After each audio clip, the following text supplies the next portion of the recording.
সম্পত্তি, এগুলো আসলে কি? এগুলো শুধু সেই মূল্য যার দ্বারা আমরা কোনো কিছু অর্জন করতে পারি। এবার এই ধনের দ্বারা এই সংসারে অনেক কিছু লাভ করা সম্ভব, কিন্তু সেই সব কিছুই শুধুমাত্র ভৌতিক বস্তুই হবে, ভৌতিক সামগ্রী, ভৌতিক সুবিধা। অর্থাৎ আপনার কাছে যতই ধন থাকুক, তা আপনাকে শান্তির ঘুম এনে দিতে পারবে না, আপনাকে জীবনের বাস্তব সুখের অনুভূতি লাভ করাতে পারবে না, কারণ এগুলো ভৌতিক ধন। এ ভৌতিক বস্তুই অর্জন করাতে সক্ষম। বাস্তবিক ধন কি? যদি এই প্রশ্ন আপনার মনে আসে, তাহলে তার উত্তর আমি আপনাকে দেব একটা উদাহরণের মাধ্যমে। কখনো আপনি শুনে থাকবেন যে একজন পিতা আজীবন অনিষ্ট করেন, অনর্থ করেন, খারাপ কাজ করেন শুধু ধন অর্জনের জন্য। তিনি ভাবেন যে আমি ধন অর্জন করব আর নিজের সন্তানকে একটা উজ্জ্বল ভবিষ্যৎ প্রদান করব, একটা সুখ স্বাচ্ছন্দ্যময় জীবন দান করব। এবার সন্তান যখন জন্ম লাভ করে, তখন সে ভাগ্যের জোরে সেই ধন ভোগ করে। যেরকম সে পায় সেরকমই তার ব্যবহার সে করে। কখনো আপনি এটাও দেখে থাকবেন যে সেই সন্তান সমস্ত ধন নষ্ট করে ফেলে, আর সেই পিতা যিনি সমস্ত ধন সঞ্চয় করেছেন, যিনি সেই ধনের প্রভু, আজ সেই ধনের প্রহরী হয়ে রয়েছেন। এবার এরকম কেন হয়? এরকম তখনই হয় যখন সেই পিতা বুঝতেই পারেন না যে তার জীবনের আসল ধন কি। সেই আসল ধন তার সন্তানকে সে দিতেই পারে না। যদি পিতা তার সন্তানকে কর্মের জ্ঞান দিতে পারেন, উচিত কোনটা অনুচিত কোনটা সেই শিক্ষা দিতে পারেন, সংস্কারের প্রকৃত শিক্ষা দিতে পারেন, তবে সেটা ধনের থেকে অনেক বেশি গুরুত্বপূর্ণ। এটাই হলো জীবনের বাস্তব ধন।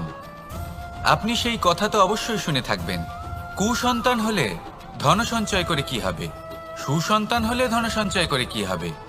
সন্তান যদি কুপুত্র হয় তাহলে সব নষ্ট করে ফেলবে, আর সন্তান যদি সুপুত্র হয় তাহলে ধন থাকুক না থাকুক, সে নিজেই কর্মের পথে অগ্রসর হয়ে ধন অর্জন করবে আর নিজের জন্য এক উজ্জ্বল ভবিষ্যৎ গড়ে তুলবে। তাই সন্তানকে সম্পদ দেওয়ার আগে কর্মের জ্ঞান দান করুন, সুশিক্ষা দিন, কারণ এটাই হলো জীবনের প্রকৃত ধন।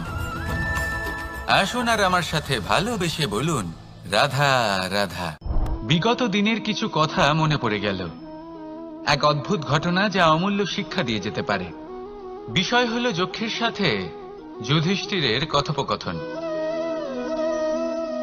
একবার যক্ষ যুধিষ্ঠিরকে জিজ্ঞেস করলেন, ওনাকে বললেন যে আমার কিছু প্রশ্নের উত্তর যদি আপনি দিতে পারেন, তাহলে আমি আপনার বাকি ভ্রাতাগণকে আবার জীবিত করে তুলব। সেগুলোর মধ্যে খুব গুরুত্বপূর্ণ আর কঠিন একটা প্রশ্ন ছিল, এই সংসারের সব থেকে শ্রেষ্ঠ আশ্চর্য কোনটি? এই প্রশ্ন আমি আপনাকে জিজ্ঞেস করছি। এবার কেউ বলবেন স্বর্ণ দ্বারা নির্মিত লঙ্কা, এটি হলো সংসারের সব থেকে বড় আশ্চর্য। কেউ বলবেন বরফে ঢাকা সেই পর্বত যা আকাশ স্পর্শ করে।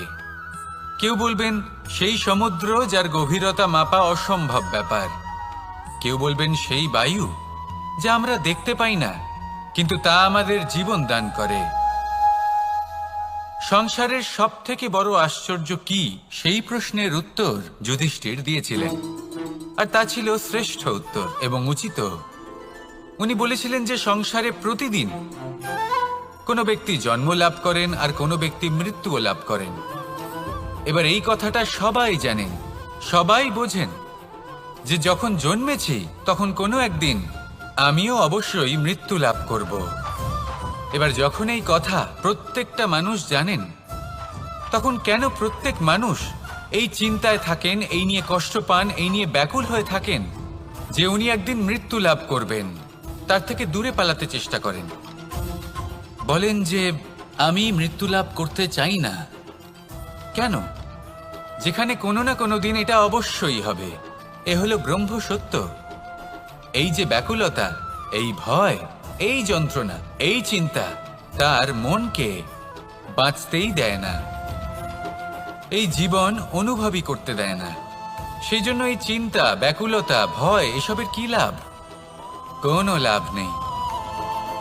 সেই জন্য যতক্ষণ জীবনযাপন করছেন প্রত্যেক মুহূর্ত যেন শ্রেষ্ঠ হয়, আনন্দময় হয়, প্রেমের দ্বারা পরিপূর্ণ হয়, সেই চেষ্টা করুন। চেষ্টা করুন যাতে আপনি যে কাজ করছেন তার দ্বারা যেন অন্যের মঙ্গল হয়। এই প্রচেষ্টাই আপনার জীবনকে প্রসন্নতা আর প্রেম দ্বারা ভরিয়ে তুলবে। এই মন সুপ্রসন্ন হয়ে বলবে, রাধা রাধা। জীবনে দুই ধরনের আবেগ রয়েছে যার কোনো মূল্য নেই। আমার কথার অর্থ এটা নয় যে এদের কোনো গুরুত্ব নেই, গুরুত্ব যথেষ্টই রয়েছে, শুধু এদের জন্য আপনাকে কোনো মূল্য দিতে হয় না। প্রথম আবেগ হলো আনন্দ, প্রসন্নতা। এটা আপনি যে কোনো জায়গায় খুঁজে পেতে পারেন যদি আপনি খুঁজে পেতে চান। আপনি কোনো পুষ্পের সৌন্দর্য দেখে প্রসন্ন হতে পারেন। বায়ুর কারণে যখন একটি বৃক্ষ শিহরিত হয় সেটা দেখে আপনি প্রসন্ন হতে পারেন। একটা ছোট্ট শিশুর কলরব শুনেও আপনি প্রসন্ন হতে পারেন। একটা ক্রন্দনরত বালককে হাসিয়ে আপনি প্রসন্ন হতে পারেন। সবকিছু আপনার উপর নির্ভরশীল। সেখানে আরেকটি আবেগ হলো দুশ্চিন্তা। মানুষ বড়ই দুশ্চিন্তা করতে থাকে। আজ আমি এই কাজ করেছি, সেই বিষয়ে চিন্তা। আজ আমি এই কাজ করতে পারিনি, সেই বিষয়ে চিন্তা। কাল আমাকে এই কাজ করতে হবে, সেই নিয়ে চিন্তা। আমি কি সেই কাজটা করতে পারবো, সেই বিষয়েও দুশ্চিন্তা। চিন্তা সর্বত্র রয়েছে, যার জন্য মূল্য দিতে হয় না। যত চান আপনি একত্রিত করতে পারেন। একটা গুরুত্বপূর্ণ কথা মনে রাখবেন, প্রসন্নতা জীবনের একটা নতুন সূত্রপাত। সেখানে দুশ্চিন্তা হলো জীবনের চিতার সমান। এবার এই দুটি আবেগ হলো মূল্যহীন, দুটোই আপনার সামনে আছে। কোনটা চয়ন করবেন আপনি, দুশ্চিন্তা নাকি প্রসন্নতা? সিদ্ধান্ত আপনারই। আসুন আর আমার সাথে ভালোবেসে বলুন, রাধা রাধা, রাধা রাধা। আপনারা হয়তো ভাবছেন কি আশ্চর্য ব্যাপার, প্রত্যেকবার আমি কথা শেষ হওয়ার পরে রাধা রাধা বলি। এইবার আমি আগেই বলে দিলাম। কারণটা কি? কারণ হলো অত্যন্ত বিশেষ। প্রত্যেকবার কথা সমাপ্ত হবার পরে আপনাদের সবার মধ্যে ভালোবাসা বিতরণ করতে চাই, তাই রাধা রাধা বলি। কিন্তু এইবার এই নতুন এবং বিশেষ সূত্রপাতে প্রথমে প্রেম বিতরণ করা অত্যন্ত আবশ্যক। এবার একটা বিষয় আছে যা জানেন হয়তো সকলেই, কিন্তু বুঝতে খুব কম জন পারেন। এই প্রেম, এই আনন্দ, এই সকল কিছুর সূত্রপাত হয় নিঃস্বার্থ আবেগের দ্বারা। ঠিক যেমন একজন মাতাকেই দেখে নিন। যখনই একজন মাতা সন্তানকে জন্ম দেন, তখন এই সংসার ভুলে যায় যে তার জন্য এটা একটা নতুন জন্ম। কারণ একজন নারী তখন একজন মাতৃরূপে নতুন ভাবে জন্ম নেন। একজন নারী স্ত্রী ও গৃহবধূ রূপে কিছু অধিকার লাভ করে থাকেন, কিন্তু তিনি যখন মা হয়ে যান তখন তিনি শুধুই দান করতে শেখেন। নিজের সন্তানের জন্য কত কিছুই না করেন, তাকে বাৎসল্যের সাগরে ভাসিয়ে নিয়ে যান। এই সংসারে রাজকুমার জন্ম নিতেই পারেন, তাকে রাম এবং লক্ষণ কিন্তু মায়েরাই বানিয়ে তোলেন। একজন গোয়ালা জন্ম নেয়, তাকে দ্বারকাধীশ একজন মাই বানিয়ে তোলেন। পিতা হলেন সেই পর্বত যার একটা অংশ হলো তার সন্তান, কিন্তু মা হলেন সেই শিল্পী যিনি একটা পাথরকে খোদাই করে এমন এক মূর্তি গড়ে তোলেন যাকে সকলে পূজনীয় মনে করেন। তাহলে স্মরণ করুন সেই সকল মুহূর্ত যেগুলি আপনি নিজের মাতার সাথে অতিবাহিত করেছেন। অনুভব করতে পারবেন যে কিভাবে এক মুহূর্তেই এই মন প্রফুল্ল হয়ে ওঠে। এবার এর কারণ কি? এর কারণ হলো এই জীবনের আসল দ্বারই হলো মমতা।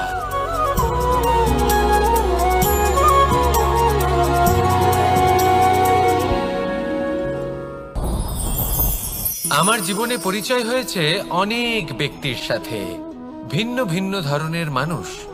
এনাদের সাথে আলাপ হয়ে খুব ভালো লেগেছে, অনেক শিক্ষাও লাভ করেছি। আমি তাদের সাথেও আলাপ করেছি যারা অনেক উচ্চ স্তরে পৌঁছে গেছেন, আবার তাদের সাথেও যারা নিজেদের জীবনে বিশেষ কিছু করতে পারেননি। তাদের সাথেও পরিচয় হয়েছে যারা সফল, আবার তাদের সাথেও যারা অসফল। এবার এই সবই একই রকম মনে হয়। এদের মধ্যে পার্থক্য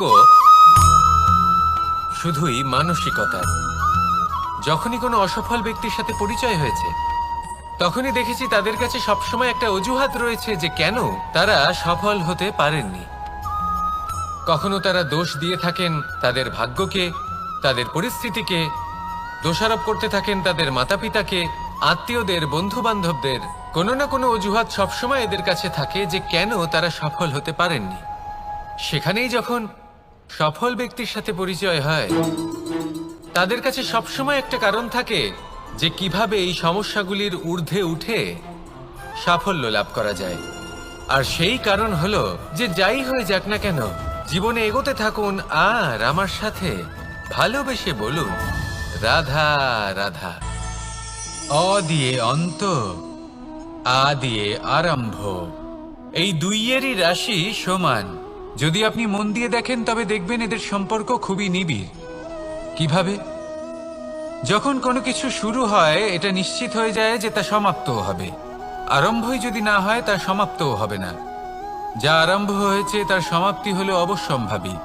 এটাই হলো প্রকৃতির নিয়ম, একে এড়ানো যায় না। এবার এই কথা আমরা সকলে জানি। এবার মানুষ কি ভাবে যে সমাপ্তির পরে কি হতে পারে, এর উত্তর তাদের কাছে নেই। তাদের উচিত অন্য কোনো বিষয় ভাবা যা বেশি গুরুত্বপূর্ণ। এবার মানুষ এটা জানে না যে মৃত্যুর পরে কি হতে পারে, কিন্তু এই কথা অবশ্যই জানে যে জন্ম থেকে মৃত্যু পর্যন্ত এই সময়, যাকে আমরা জীবন বলে থাকি, এই সময় আমরা কর্ম করতে পারি। এই কথা তো আমরা জানি। তাহলে এমন কি কর্ম করা যেতে পারে যা আমাদের সমাপ্তির পরও আমাদের প্রাসঙ্গিক করে রাখতে পারে, এই বিষয় ভাবা উচিত। যে জন্মগ্রহণ করেছে তার মৃত্যু হবেই, এটা সাধারণ বিষয়। কিন্তু ইতিহাস আজও সেই সকল মানুষজনকে স্মরণ করেন যাদের এই সংসার তাদের মৃত্যু নয়, বরং তাদের জীবনকালে যে কর্ম তারা করেছেন তার দ্বারা মনে রাখেন। সেই কর্মের কারণে এই সংসারে তাদের নাম, তাদের কর্ম, তাদের ব্যক্তিত্ব, তাদের কীর্তি অমর হয়ে থাকে এবং থাকবে। আপনার কাছে এতটা সময় নেই যতটা আপনার মনে হচ্ছে আপনার কাছে আছে। সেই জন্য যত শীঘ্র সম্ভব শ্রেষ্ঠ কর্ম করুন, যতটা পারবেন ততটা অধিক সুকর্ম করুন। এই সংসারে নিজেকে অমর করে তুলুন আপনার মৃত্যুর পরেও, আর আমার সাথে ভালোবেসে বলুন রাধা রাধা। দীপাবলি আমাদের সবথেকে বড় উৎসব। শ্রীরাম রাবণকে পরাস্ত করে 14 বছরের বনবাস কাটিয়ে আবার অযোধ্যায় ফিরে এলেন অমাবস্যার রাত্রে।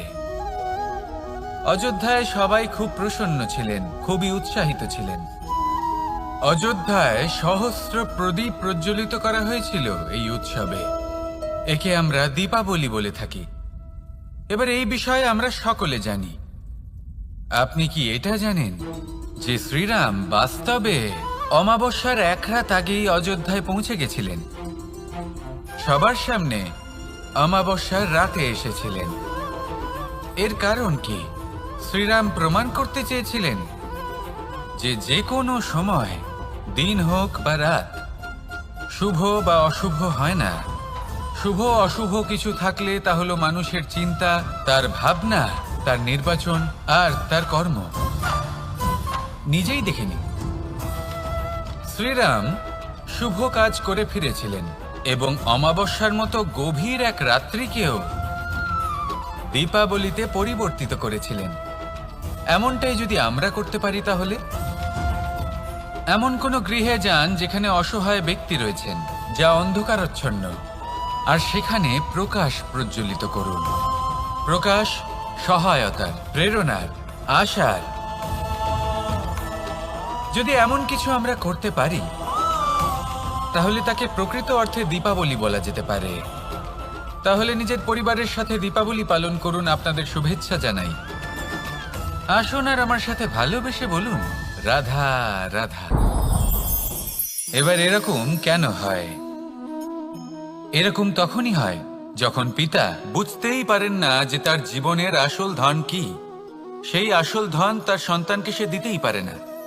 যদি পিতা তার সন্তানকে কর্মের জ্ঞান দিতে পারেন, উচিত কোনটা অনুচিত কোনটা সেই শিক্ষা দিতে পারেন, সংস্কারের প্রকৃত শিক্ষা দিতে পারেন, তবে সেটা ধনের থেকে অনেক বেশি গুরুত্বপূর্ণ। এটাই হলো জীবনের বাস্তব ধন। আপনি সেই কথা তো অবশ্যই শুনে থাকবেন, কুসন্তান হলে ধন সঞ্চয় করে কি হবে, সুসন্তান হলে ধন সঞ্চয় করে কি হবে। সন্তান যদি কুপুত্র হয় তাহলে সব নষ্ট করে ফেলবে, আর সন্তান যদি সুপুত্র হয় তাহলে ধন থাকুক না থাকুক সে নিজেই কর্মের পথে অগ্রসর হয়ে ধন অর্জন করবে আর নিজের জন্য এক উজ্জ্বল ভবিষ্যৎ গড়ে তুলবে। তাই সন্তানকে সম্পদ দেওয়ার আগে কর্মের জ্ঞান দান করুন, সুশিক্ষা প্রদান করুন, কারণ এটাই হলো জীবনের প্রকৃত ধন। আসুন আর আমার সাথে ভালোবেসে বলুন, রাধা রাধা। এই সংসারে সবাই বলেন আমি অর্জুনের মতো হয়ে উঠতে চাই। সবাই চায় যে তারাও যেন অর্জুনের মতো গান্ডীব লাভ করে। তারাও চায় যে তাদেরকেও মহাদেব এসে পশুপতি অস্ত্র দান করবেন। তারাও এটাই চায় মহাভারতের মতো মহাসংগ্রামে বিজয়ী হতে। কিন্তু সবাই ভুলে যান যে অর্জুন যা হতে পেরেছিলেন সবকিছুই অর্জন করেছিলেন। যদি আপনিও অর্জুনের মতো গান্ডীব লাভ করতে চান তবে আপনাকেও তার মতোই শ্রেষ্ঠ কাঠ নির্বাচন করতে হবে। সেই কর্ম আপনাকেই করতে হবে। তার প্রত্যঞ্চা যাতে তীব্র হয় তার জন্য আপনাকে সর্বশ্রেষ্ঠ দড়ি খুঁজে বের করতে হবে। আপনার বাণ যাতে ঘাতক হয় সেই জন্য আপনাকে নতুন নতুন ধাতু খুঁজে বের করতে হবে।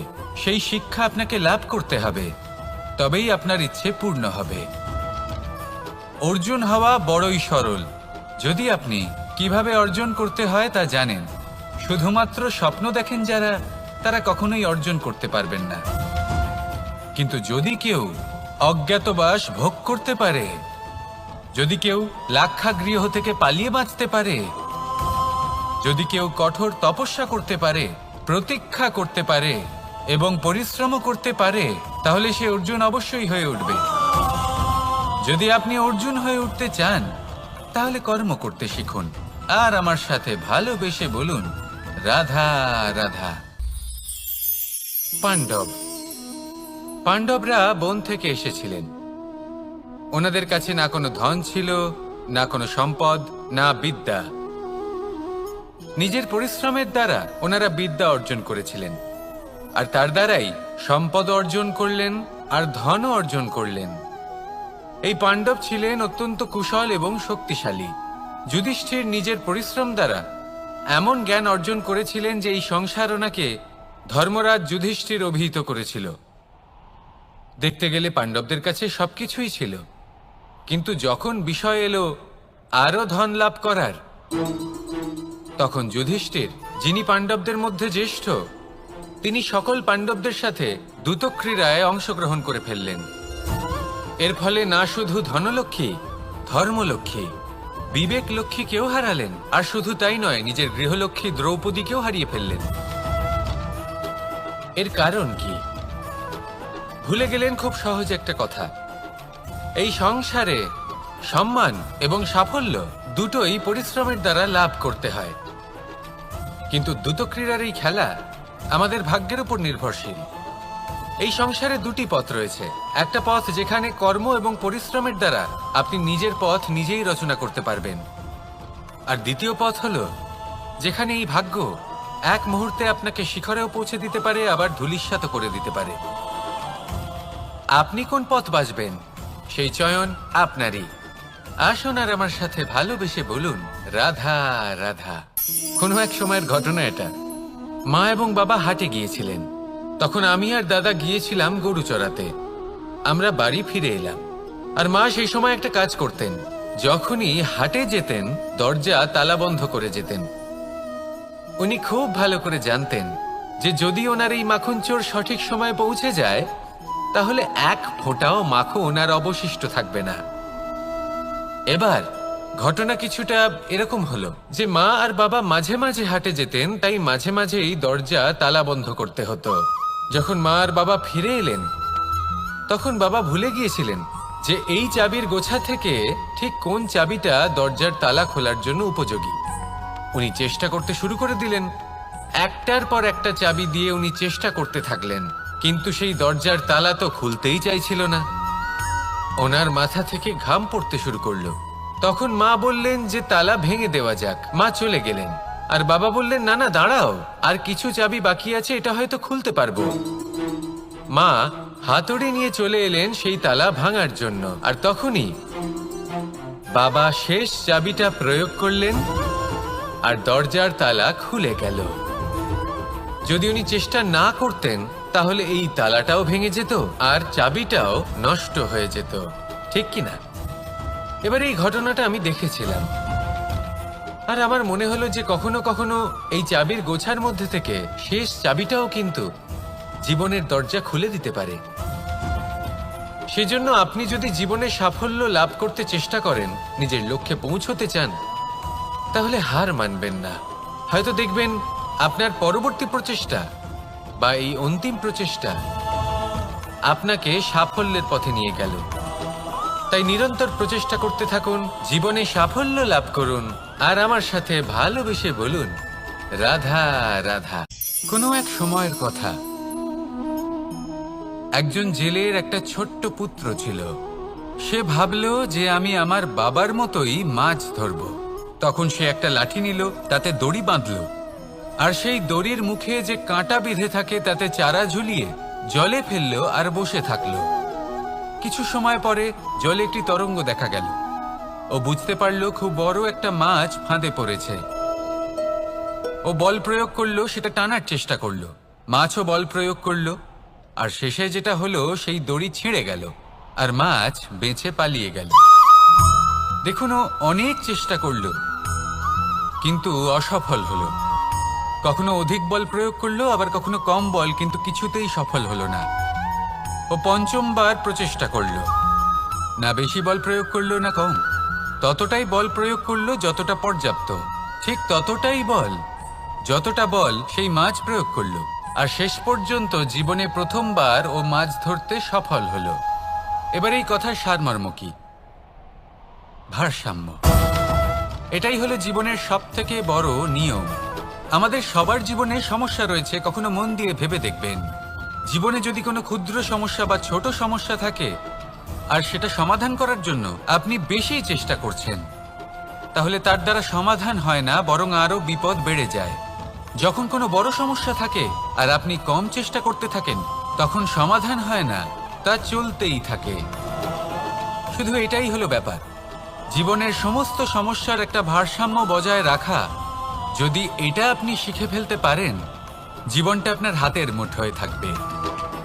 আসুন আমার সাথে ভালোবেসে বলুন রাধা রাধা। আপনি কখনো কোনো বাজকে নিজের বাসা বানাতে দেখেছেন?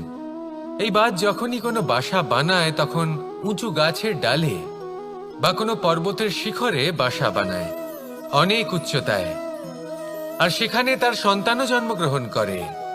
যখন এই সন্তানেরা জন্মায় তখন এই বাজ খুবই ভালোবেসে এবং খুব সাবধানে এদের পালন পোষণ করে। নিজের ঠোঁট দিয়ে তাদের ঠোঁটে খাবার পরিবেশন করে।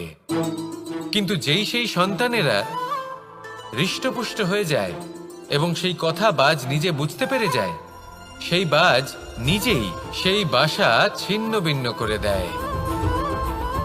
সেই সন্তান যাদের সবেমাত্র ডানা গজিয়েছে, কিভাবে উড়তে হয় তারা জানে না, সেই সন্তানগুলিকে উচ্চতা থেকে ঠেলে দেয়। সেই সন্তান প্রথমে ভয়ভীত হয়ে যায়। তারা সামনে মৃত্যুকে দেখতে পেয়ে ভয়ের কারণে তাদের ডানা ঝাপটাতে থাকে, আর সেই প্রক্রিয়াতেই সেই সন্তানগুলি উড়তে শুরু করে দেয়। এবার এই ঘটনায় আমরা কি শিক্ষা পেতে পারি? এটাই, যদি আপনি মাতা পিতা হন তাহলে নিজের সন্তানকে অবশ্যই স্নেহ করুন, কিন্তু তাদেরকে নিজের আঁচলের তলায় বেঁধে রাখবেন না। যদি আপনি চান আপনার সন্তান জীবনে উন্নতি করুক, তাহলে নিজের মুঠো থেকে তাদের স্বতন্ত্র করে দিন। এই সংসারে সংঘর্ষ করতে দিন। সেই সন্তান নিজেই বুঝতে পারবে যে জন্মের সময় পাওয়া ডানা কি করে ব্যবহার করতে হয়। আর আপনার চোখের সামনে আপনার সন্তান এই আকাশে উড়তে থাকবে। তাহলে আসুন আমার সাথে ভালোবেসে বলুন রাধা রাধা। কখনো কোনো চাতককে দেখেছেন? একটা চাতক বর্ষার জন্য অপেক্ষা করে, সেই বর্ষার জলে নিজের তৃষ্ণা নিবারণ করে, নয়তো সারা বছর তৃষ্ণার্ত থেকে যায়। ও আকাশের দিকে তাকিয়ে থাকে আর অপেক্ষা করে যে কবে বর্ষা হবে আর কবে আমি আমার তৃষ্ণা নিবারণ করব। সেখানে অন্যদিকে একটি কাক বা একটা পায়রা, এরা কি করে? যেখানে জল পায় পান করে নেয়, যেখানে খাবার পায় খেয়ে নেয়, আত্মীয় স্বজন বন্ধু বান্ধব যাকেই পায় তার সাথে সময় কাটায়, খাবার খায় আর চলে যায়। এবার এদের মধ্যে মিল কোথায় আর পার্থক্য কোথায়? দুজনের কাছেই ডানা রয়েছে, দুজনেই উড়তে পারে। এই আকাশ হলো ওদের, খাবারের দানা ওদের। পার্থক্য হলো তাদের অভিলাষার, পার্থক্য হলো তাদের আকাঙ্ক্ষার, পার্থক্য জীবন যাপনের ধরনের। এবার যত বেশি আকাঙ্ক্ষা থাকবে, যত দামি জীবন যাপন করার ইচ্ছে থাকবে, তত বেশি কষ্ট আপনাকে সহ্য করতে হবে। আবার অন্যদিকে জীবন যত সরল হবে, জীবন যাপন যত সরল হবে, সমস্যা ততটাই কম হবে। তাই সবসময় চেষ্টা করবেন আপনার মানসিকতা এবং আপনার জীবন যেন সরল হয়। ভালোবাসতে থাকুন। যদি কেউ আপনাকে ভালোবাসে, তাকেও আপনি ভালোবাসা ফিরিয়ে দিন। তাদের সাথে কথা বলুন, কিছু তাদের কথা শুনুন, কিছু নিজের কথা বলুন। দেখবেন সকল তাপ উত্তাপ দূর হয়ে গেছে। এটাই তো হলো জীবনের সারমর্ম। তাই প্রেমে থাকুন, ভালোবাসুন, আর ভালোবেসে আমার সাথে বলুন রাধা রাধা। একবার একজন সাধক ওনার শিষ্যদের একটা কাজ দিলেন। একটা দুর্লভ জড়িবুটি নিয়ে আসতে বললেন। এতটাও কঠিন কাজ সেটা ছিল না, কারণ সকল শিষ্য জানতেন যে এই দুর্লভ জড়িবুটি কোথায় পাওয়া যায়। পর্বতের শিখরে। কঠিন কাজ কোনটা? সেখানে পৌঁছনোর সেই পথ, যা ছিল কাঁটায় জর্জরিত, পাথরে পরিপূর্ণ, যেখানে পিছলে পড়ার আশঙ্কা রয়েছে এবং গভীর ক্ষত পেতে পারে সবাই। এবার বেশ কয়েকজন শিষ্য গেলেন, তার মধ্যে কয়েকজনই সেই জড়িবুটি নিয়ে আসতে পারলেন। কারণটা কি ছিল? কিছু শিষ্যের মনোযোগ ছিল শুধুমাত্র লক্ষ্যের দিকে, অর্থাৎ পর্বতের সেই শিখরে। কিছু শিষ্যের মনোযোগ ছিল পথের এই সংকটগুলির ওপর। কিছুজন নিজের সমস্ত মনোযোগ, সমস্ত শক্তি কেন্দ্রীভূত করলেন শুধুমাত্র লক্ষ্যের দিকে। বাকিরা মনোনিবেশ করলেন এই সংকটের থেকে নিজেকে বাঁচাতে। কিন্তু যাদের মনোযোগ শুধু লক্ষ্যের দিকে ছিল, শুধু তারাই জড়িবুটি নিয়ে আসতে পারলেন। কারণ কি ছিল? একটা সহজ ব্যাপার যা আমাদের বুঝতে হবে। আমরা যদি লক্ষ্যে পৌঁছতে চাই, তাহলে বিপদের সম্মুখীন তো আমাদের হতেই হবে, আর কোনো বিকল্প নেই। যন্ত্রণাও হবে, পায়ে কাঁটাও হয়তো ফুটতে পারে, হয়তো পড়েও যেতে পারেন, হয়তো রক্তপাতও হতে পারে। কিন্তু তার সাথেই সাফল্য অর্জনের যে আনন্দ, সেটাও পাওয়া যায়। সেই জন্য নিজের মনোযোগ সবসময় লক্ষ্যের দিকে রাখুন, পথের সেই বিপদগুলির দিকে নয়। সত্যি কথা বলতে এই বিপদ, এটা কিছুক্ষণের, আজ আছে কাল নাও থাকতে পারে। কিন্তু যদি লক্ষ্যকে প্রাপ্ত করতে পারেন, তাহলে তার আনন্দ আপনার সাথে সারা জীবন রয়ে যাবে। তাহলে লক্ষ্য প্রাপ্ত করুন আর আমার সাথে ভালোবেসে বলুন রাধা রাধা। আমরা কখন উচিত কাজ করি, কখন অনুচিত কাজ করি, কখন পুণ্য করি আর কখন পাপ করি, কখন ন্যায়ের পথে চলি আবার কখন অন্যায়ের পথে চলি, তা দুজন ব্যক্তি বুঝতে পারেন, পরমাত্মা আর অন্তরাত্মা। এবার প্রত্যেক মুহূর্তে কি হয় পরমাত্মা সবই জানেন, তার কাছে কিছুই গোপন নয়। কিন্তু প্রত্যেক মুহূর্তে আপনার কি করা উচিত সেটা উনি এসে আপনাকে বলতে পারবেন না। সেই জন্য আমাদের ভেতরে অন্তরাত্মা আছে, আমাদেরই চেতনার একটি অংশ। একবার চোখ বুঝে দেখুন, অন্তরাত্মার মধ্যে নিমজ্জিত হয়ে ভাবুন আর বোঝার চেষ্টা করুন। এই অন্তরাত্মা সবসময় আপনাকে শুভ কাজ করার জন্য প্রেরিত করেন আর অশুভ কাজ করা থেকে বিরত করেন। এই অন্তরাত্মার কথা মানতে থাকুন। পরমাত্মা সবসময় আপনার কাছেই পাবেন। আসুন আর আমার সাথে ভালোবেসে বলুন, রাধা রাধা। মানুষের জীবনে দুই ধরনের আবেগ থাকে যা চিরকাল তার সাথে বসবাস করে। প্রথম, স্বপ্ন। দ্বিতীয়, অজুহাত। মানুষ হাজার হাজার স্বপ্ন দেখতে পারে। আমাকে এই কাজ করতে হবে, আমাকে ওখানে ঘুরতে যেতে হবে, আমায় জীবনে এই অসম্ভব কাজ বাস্তবায়িত করে দেখাতে হবে, আদি ইত্যাদি। এবার ঠিক যেমন স্বপ্ন দেখেন সেইভাবে অজুহাতও খুঁজে নিয়ে আসেন। আমি এই স্বপ্ন পূরণ করতে পারলাম না, কারণ আমাকে কেউ সাহায্যই করল না, কারণ আমি দুর্বল হয়ে পড়েছিলাম, কারণ আমার কাছে সময়ই ছিল না, আদি ইত্যাদি। এবার সাফল্য এবং অসফলতার মাঝখানে এই ধরনের সংঘর্ষ হতে থাকে। সাফল্য তখন লাভ করা সম্ভব যখন আপনার স্বপ্ন আপনার অজুহাতের থেকে অনেক বড় হয়, আর অসফলতা তখন পাবেন যখন আপনার অজুহাত আপনার স্বপ্নের থেকে অনেক বড় হয়। আপনি যদি সাফল্য লাভ করতে চান তাহলে চেষ্টা করতে থাকুন, পরিশ্রম করুন। যদি অসফল হন তাহলে ভয়ভীত হওয়ার কোনো প্রয়োজন নেই। নিজের ভুল বুঝুন, তাকে শুধরে নিন, আবার চেষ্টা করুন। কিন্তু যদি নিজের জীবনে অজুহাত নিয়ে আসেন তখন স্বপ্ন কখনো পূরণ হবে না। আসুন আমার সাথে ভালোবেসে বলুন, রাধা রাধা।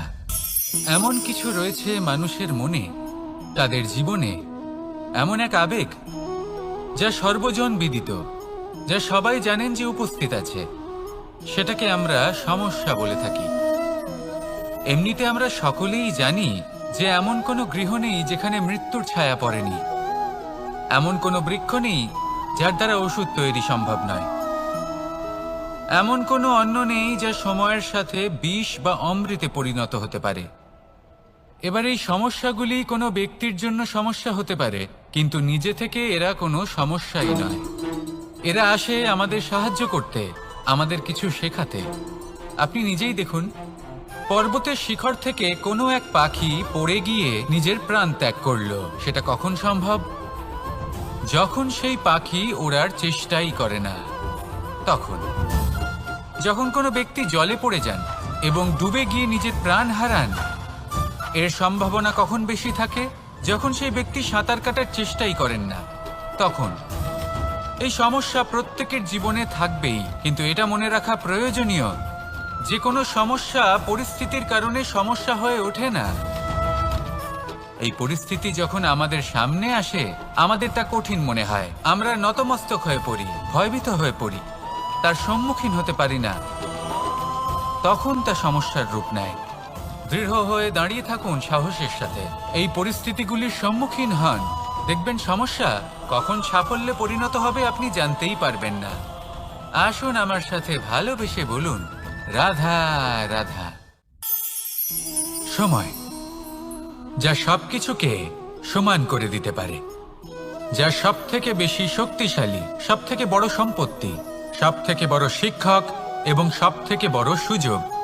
এই সময় যখন ভালো যায় তখন তা আপনাকে আমিত্বে মত্ত করে তোলে, অহংকারে নিমজ্জিত করে দেয়। আর যখন খারাপ হয় তখন দুঃখের সাগরে নিজের প্রতি ঘৃণাবোধে নিমজ্জিত করে। তাই এই সময়ে যা এত শক্তিশালী এক সম্পত্তি, এত মহান একটি ধন, তাকে এমনি এমনি নষ্ট হতে দেবেন না। এই সময়ের সাথে কি করবেন, কিভাবে করবেন তা ভাবতে গিয়ে এবং করতে গিয়ে সময় নষ্ট করবেন না। যদি আপনি এই সময় নষ্ট করেন তাহলে সময়ও নিশ্চিত করবে যে আপনার সাথে কি করা উচিত।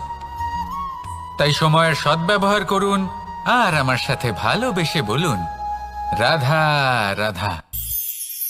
আমরা সকলে শক্তি অনুভব করতে চাই। এবার যদি আপনাকে জিজ্ঞেস করা হয় যে সবথেকে বেশি শক্তির অনুভব কোথা থেকে করা সম্ভব, তখন কেউ কেউ বলবেন পুষ্টিকর আহার গ্রহণ করলে, ব্যায়াম করলে, কেউ বলবেন ধন লাভ করলে, বন্ধুদের থেকে, পরিবারের থেকে, আদি ইত্যাদি। এইভাবে আপনি শক্তির অনুভব অবশ্যই করতে পারেন, কিন্তু সবথেকে বেশি শক্তির অনুভব যদি আপনি করতে চান তাহলে তা পাবেন শুধু একতার দ্বারা, সংগঠনের দ্বারা, যদি আপনাকে উদাহরণ দিই, নিজের এই হাতটাকে দেখুন, 5টা আঙুল রয়েছে। কোনো একটা বস্তুকে নিজের একটা আঙুল দ্বারা তুলে ধরার চেষ্টা করে দেখুন, বড়ই কষ্ট হবে। তখন আপনি বুঝতে পারবেন যখন এই 5টি আঙুল একত্রিত হয় তখন কোনো কাজ কতটা সহজ হতে পারে। এটাই হলো শক্তি একতার। সব থেকে ভালো উদাহরণ যদি আপনাকে দিই, তাহলে বাঁশি। এই বাঁশি থেকে অত্যন্ত মধুর সুর নির্গত হয় যা সবার মন প্রসন্ন করে দেয়। এই কথা সত্যি, কিন্তু এই বাঁশি আমি একটা বা দুটো আঙুল দিয়ে বাজাতে পারবো না। আমাকে প্রত্যেকটা আঙুল ব্যবহার করতেই হবে, তবেই এর থেকে মধুর সুর নির্গত হবে যা সকলকে প্রসন্ন করবে, ঠিক কি না? ঠিক এইভাবেই যদি আপনি চান যে আপনার জীবনরূপী বাঁশি থেকেও মধুর সুর নির্গত হোক বা সবার মনকে প্রসন্ন করে তুলুক, তাহলে আপনাকেও জীবনে একতা নিয়ে আসতেই হবে। আপনি একাও কর্ম করতে পারেন, পথ চলতেও পারেন, সামনেও এগোতে পারেন, সাফল্যও লাভ করতে পারেন। কিন্তু যখন সকলে একসাথে এগোবেন, সেই পথে চলবেন, সেই কর্মই করবেন, তখন লক্ষ্যে অবশ্যই পৌঁছবেন, সাফল্য অবশ্যই লাভ করবেন। কিন্তু সেই সাফল্য এবং তার আনন্দর সংমিশ্রণটাই একটু অন্যরকম হবে। তাই জীবনে ঐক্যবদ্ধ হন, একসাথে মিলে এগোতে থাকুন, আর আমার সাথে ভালোবেসে বলুন, রাধা রাধা। জীবনে 2 ধরনের আবেগ রয়েছে যার কোনো মূল্য নেই। আমার কথার অর্থ এটা নয় যে এদের কোনো গুরুত্ব নেই, গুরুত্ব যথেষ্টই রয়েছে, শুধু এদের জন্য আপনাকে কোনো মূল্য দিতে হয় না। প্রথম আবেগ হলো আনন্দ, প্রসন্নতা। এটা আপনি যে কোনো জায়গায় খুঁজে পেতে পারেন যদি আপনি খুঁজে পেতে চান। আপনি কোনো পুষ্পের সৌন্দর্য দেখে প্রসন্ন হতে পারেন, বায়ুর কারণে যখন একটি বৃক্ষ শিহরিত হয় সেটা দেখে আপনি প্রসন্ন হতে পারেন, একটা ছোট্ট শিশুর কলরব শুনেও আপনি প্রসন্ন হতে পারেন, একটা ক্রন্দনরত বালককে হাসিয়ে আপনি প্রসন্ন হতে পারেন। সবকিছু আপনার উপর নির্ভরশীল। সেখানে আরেকটি আবেগ হলো দুশ্চিন্তা। মানুষ বড়ই দুশ্চিন্তা করতে থাকে। আজ আমি এই কাজ করেছি, সেই বিষয়ে চিন্তা। আজ আমি এই কাজ করতে পারিনি, সেই বিষয়ে চিন্তা। কাল আমাকে এই কাজ করতে হবে, সেই নিয়ে চিন্তা। আমি কি সেই কাজটা করতে পারবো, সেই বিষয়েও দুশ্চিন্তা। চিন্তা সর্বত্র রয়েছে, যার জন্য মূল্য দিতে হয় না। যত চান আপনি একত্রিত করতে পারেন।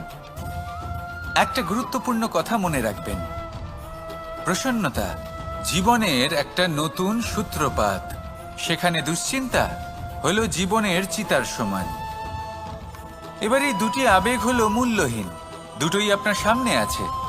কোনটা চয়ন করবেন আপনি, দুশ্চিন্তা নাকি প্রসন্নতা? সিদ্ধান্ত আপনারই। আসুন আর আমার সাথে ভালোবেসে বলুন, রাধা রাধা। কোনো এক সময়ের কথা, একজন জেলের একটা ছোট্ট পুত্র ছিল। সে ভাবলো যে আমি আমার বাবার মতোই মাছ ধরব। তখন সে একটা লাঠি নিল, তাতে দড়ি বাঁধল, আর সেই দড়ির মুখে যে কাঁটা বেঁধে থাকে তাতে চারা ঝুলিয়ে জলে ফেললো আর বসে থাকলো। কিছু সময় পরে জলে একটি তরঙ্গ দেখা গেল। ও বুঝতে পারলো খুব বড় একটা মাছ ফাঁদে পড়েছে। ও বল প্রয়োগ করলো, সেটা টানার চেষ্টা করলো।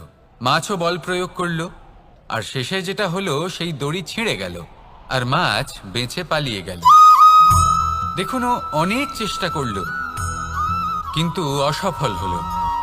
কখনো অধিক বল প্রয়োগ করলো, আবার কখনো কম বল, কিন্তু কিছুতেই সফল হলো না।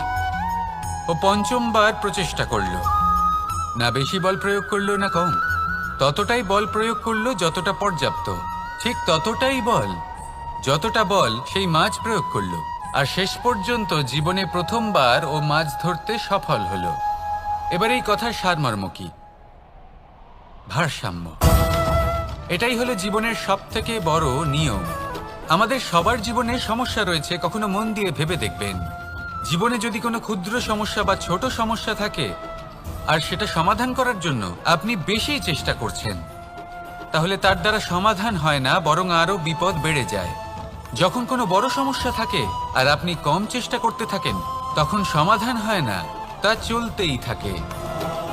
শুধু এটাই হলো ব্যাপার। জীবনের সমস্ত সমস্যার একটা ভারসাম্য বজায় রাখা, যদি এটা আপনি শিখে ফেলতে পারেন, জীবনটা আপনার হাতের মুঠোয় থাকবে। আসুন আমার সাথে ভালোবেসে বলুন রাধা রাধা।